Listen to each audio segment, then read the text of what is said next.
Hello, my dear viewers, and welcome to the first video of a series about the making of a costume that I have had on my Pinterest to make board for quite some time. I purchased the fabric over 2 years ago, started the project at the beginning of this year, and am finally getting around to putting together these videos for you guys. I'm Bella May, and I am so happy to have you along for this journey. So the dress I'm talking about is Christine's Masquerade dress from the Phantom of the Opera movie. Not to be confused with the Masquerade dress from the Broadway play. They are quite different. So let's talk a little bit about the movie versus the musical play Broadway show. So an interesting difference between the two is the era in which they're set. So the novel was written by a Frenchman named Gaston Leroux and was published in 1910. The title of this novel was Le Fantôme de l'Opéra. I probably really sucked on that pronunciation, but basically the Phantom of the Opera. And then, of course, in 1986, Andrew Lloyd Webber created the musical. It went on to the London West End in that year, and then went on to Broadway in 1988. And it has been much loved by a lot of people around the world for a very long time. And then in 2004, December 22nd, the movie The Phantom of the Opera was released, and that is where we are right now talking about the movie. So that era difference I mentioned just a bit ago before I went on that information trail of dates, the era for the movie is 1870 and 71. But the Broadway show and the novel is set in 1881, I believe, and probably 82 based on the timeline. But so you can see that there's a 10 gap difference between the eras that the movie represents versus the Broadway show. Now, of course, I don't know why they did that. Something I saw was maybe because they wanted Christine to be younger than she's supposed to be in the Broadway show. I don't really know because I guess her age is unspecified in the novel and the Broadway show, but in the movie they kind of set it at age 16. Christine is supposed to be 16 years old, and this very old man, Phantom, is wooing her. So there might be some issues with that part of the storyline, but if we just ignore that part and think about the music and the costumes, we're good. But I will say, in the 80s, the 1880s, that's like deep in the bustle era. And I don't think I've mentioned this before, but the bustle era is really not my favorite. I don't dislike it, but I also don't love it. And there, of course, are gorgeous costumes in that era, as with any era, but it's not my favorite. So the 80s and also the Broadway show costumes of Phantom of the Opera are not really my absolute favorite. So I am actually pretty happy that the movie is set in 70-71, which is kind of just at the start of the bustle era. And what you really see is the 1860s silhouette of large hoop skirts starts merging backwards to you now have a longer train with a slight bustle up, and that is probably the optimal bustle look that I prefer. Just like a little bustle, a longer train, still full skirts. There's just something I really like about it. So I am very happy about that the movie is 1871, and really I think the costumes are gorgeous. I know there's been some critique over them and just the movie in general. I personally liked the movie, and I liked the Broadway show, which is one and the same.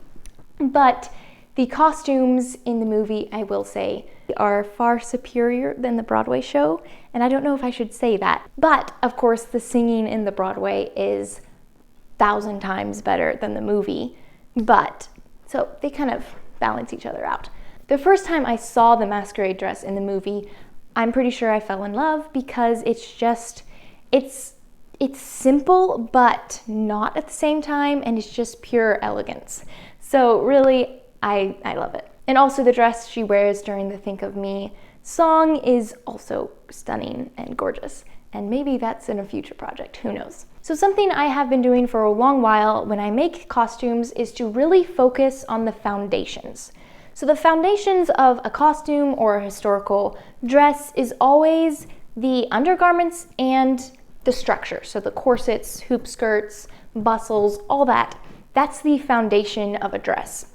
A dress is usually just like a shell. It doesn't really have structure in and of itself. It uses the foundation to get that structure to really create the optimal silhouette and really the illusion of different eras and styles. So that is something that I always focus on, no matter if it's a historical costume or a movie costume. So any of those outer garments are really gonna get their defining characteristics in the foundation. So that is something that across the board is true of garments, at least in my opinion. And really, if you spend time on those foundation, the outer visible part of the costume is going to be that much better. I will have these foundation construction videos split up into 3 videos. This first one is going to explore the chemise and drawers. And then the next one will be corset and a corset cover.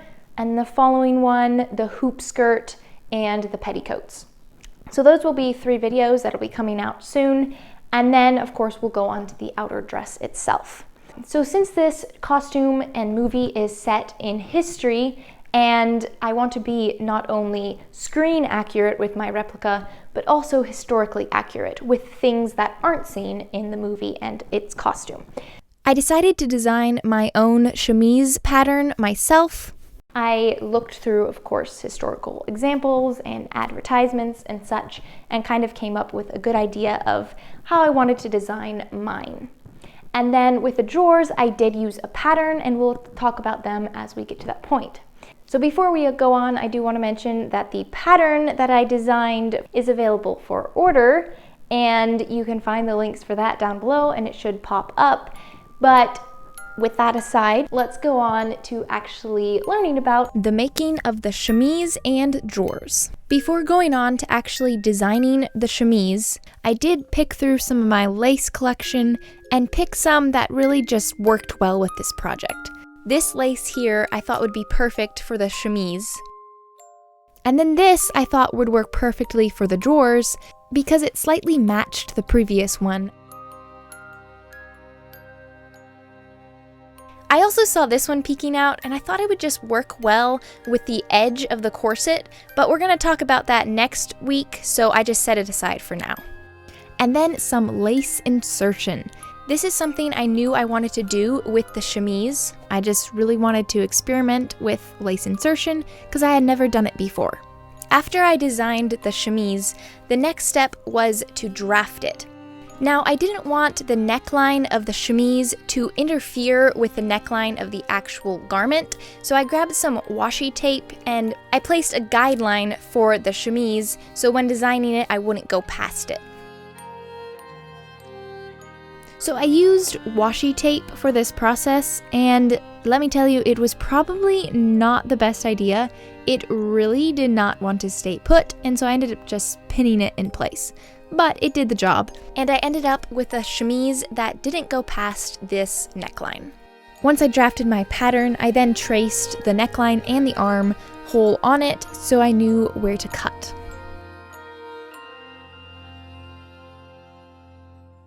The drafting process for the chemise went quite well, and once I ironed out all the fit issues and such, I traced my final pattern onto some pattern paper. This is where I'm going to play around with the placement of my lace insertion.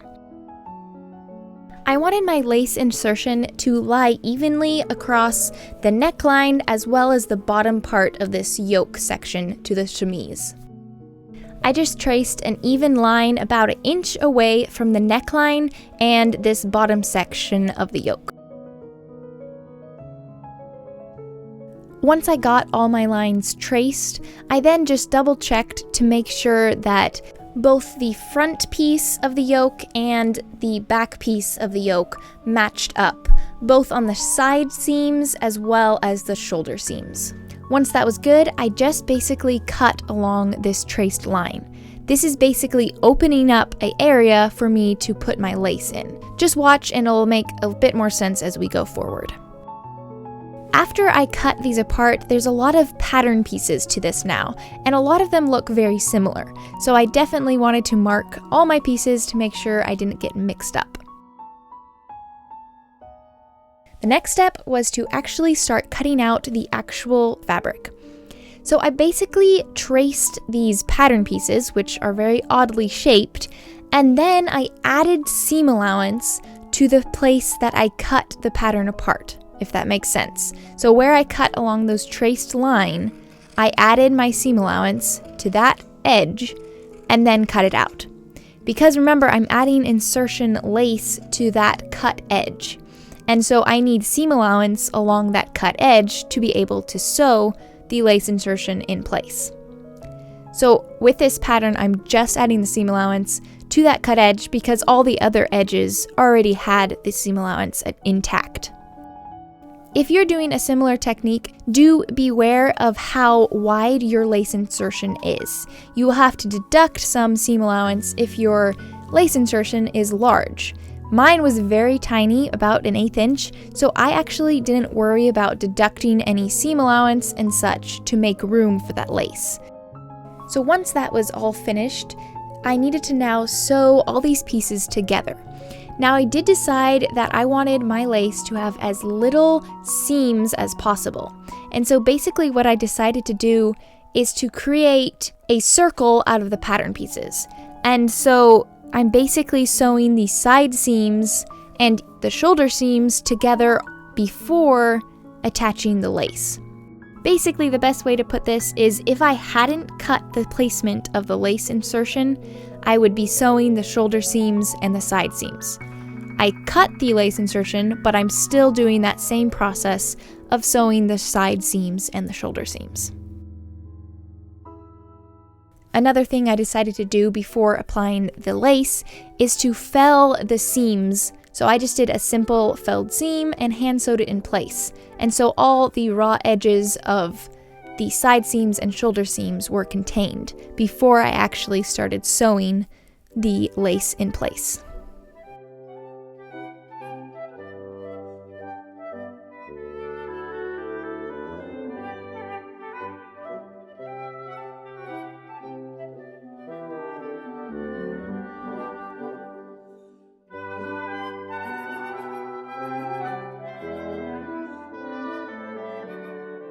So here you can see all the pieces that are now ready to have the lace insertion sewn in place.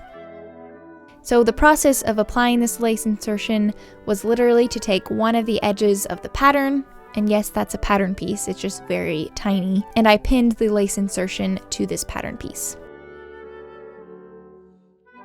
So once I got around to where the lace insertion pieces met each other, I then needed to fold that raw edge in onto itself, and so that the outer edge would no longer have a raw piece of lace.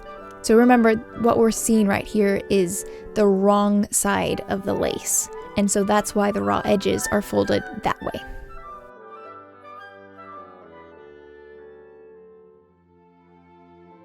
So here's another tricky point, literally, for this lace insertion. I had a point that I needed to make the lace go around, and so I snipped the seam allowance of the lace insertion all the way up to the actual part where the lace starts, and then I was able to turn that around and pin it in place.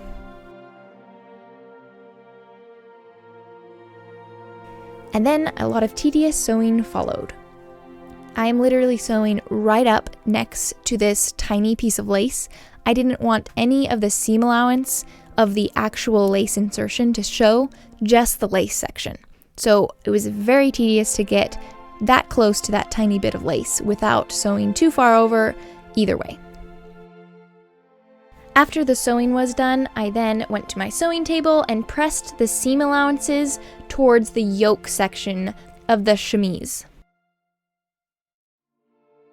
The next step, of course, is to attach the second side of the lace insertion to the corresponding pattern piece. This is basically the same step as before. I'm just dealing with a little bit more fabric, seeing as the other side is attached to the yoke.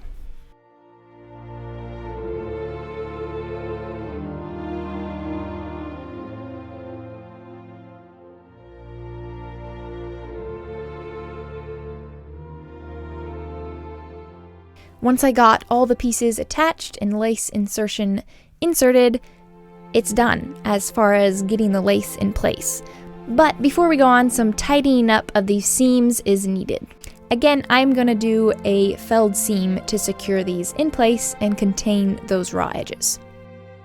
The first step to these felled seams was to trim down the yoke seam allowance to about 1/8 inch, and then the lace insertion seam allowance to about 3/8 of an inch. Once I got those trimmed down, I can now do my felled seam. At first, I was hand rolling it and then pinning it, but after some experimenting, I realized that ironing it in place was much easier, and I didn't have to deal with as many pins to keep that tiny bit of fabric in place. The iron just kind of helped set those folds. And what followed this was a ton of hand sewing. Hand sewing that I really don't even want to admit how long it took to get all this felled in place. And this is the finished result of all that lace inserting and tiny felled seams. I didn't mention this earlier, but I am using a cotton lawn for both the chemise and drawers. So now we're going to move on to the body part of the chemise. I'm starting off with just cutting a rectangle piece of fabric. And of course, ripping the fabric to get this rectangle piece was very satisfying. Before attaching this body of the chemise to the yoke, I decided to sew up the side seams and also get them felled to secure the raw edges.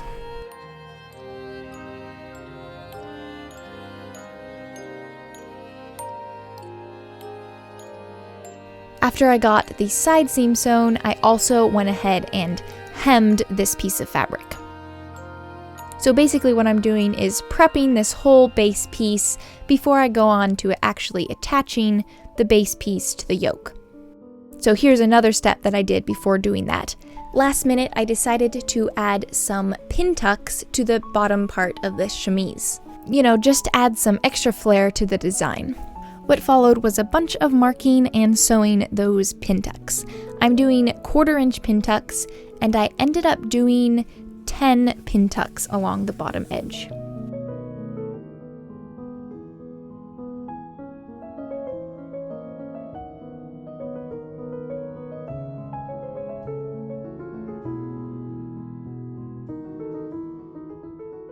After getting these pin tucks ironed and pressed, I can now finally attach this bottom section to the yoke piece. I knew I needed a curve along this rectangle piece of fabric to match the curve of the yoke, so before I cut that, I just did some basic placement of the gathers and where I wanted them, and then I put the yoke on top and kind of marked where I wanted the yoke to lay on this base piece. Because I do have that curved front to the yoke, this means that the base pattern also kind of needs that curve, but in a larger version of the curve because I'm pleating it. After I did this, I realized there was actually another step to the yoke piece that I wanted to do before I had the bulk of that base skirt attached. And this was the neckline. As I showed earlier, I found this lace that I really wanted to use. I decided to place it in a scallop design instead of just a straight edge of lace.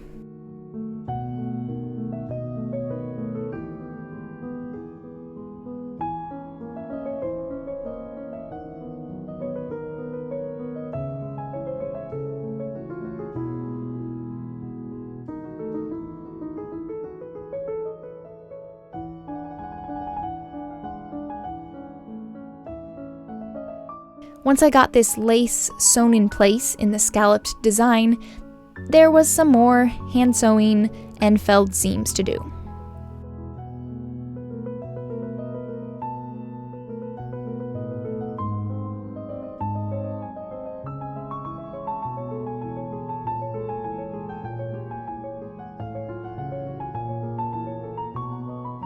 The finished result of all this lace insertion and lace and hand felling seams definitely paid off, and I'm pretty happy with this finished result. Finally, there's only one more step to this chemise, and that's to attach both these prepared sections together. So I decided to use box pleats to contain the fullness of this bottom section of the chemise. And I didn't really measure them, I kind of just eyeballed them, and it ended up working out. And I don't show this on video, but after I sewed this seam, which was the final seam, there was another felled seam to do to secure and tuck away all these raw edges.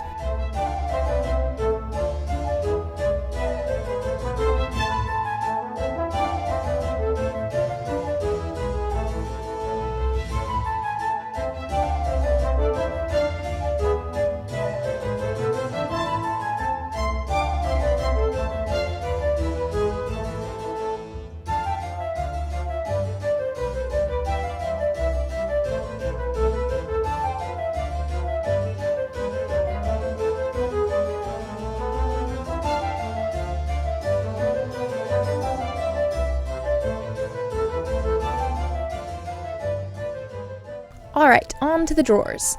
I am using Simplicity pattern 9769.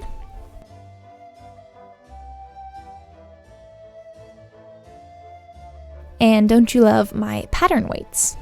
I've actually never made drawers before, and that is one of the main reasons why I decided to use a pattern for this project.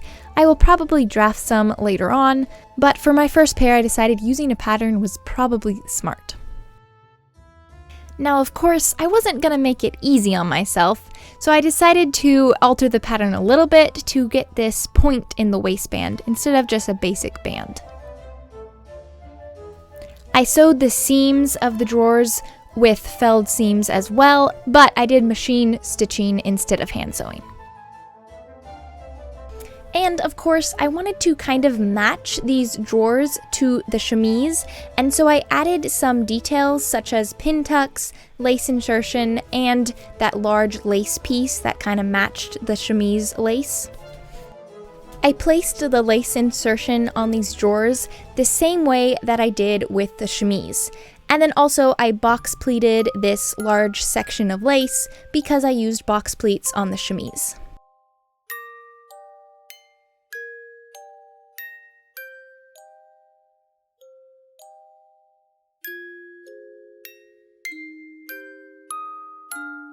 And then some more box pleating, which attached the two pieces of the drawer pants to the waistband.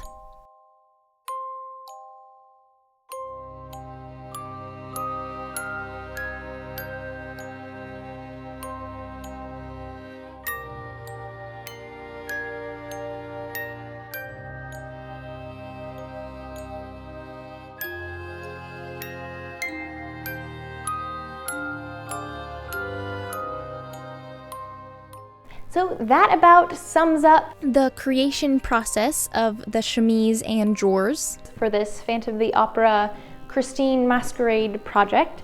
Very long title, but I hope you enjoyed it, and I hope I see you next week with the corset and corset cover construction video, and then the following week with the hoop skirts and petticoats, and of course the following videos that come after that.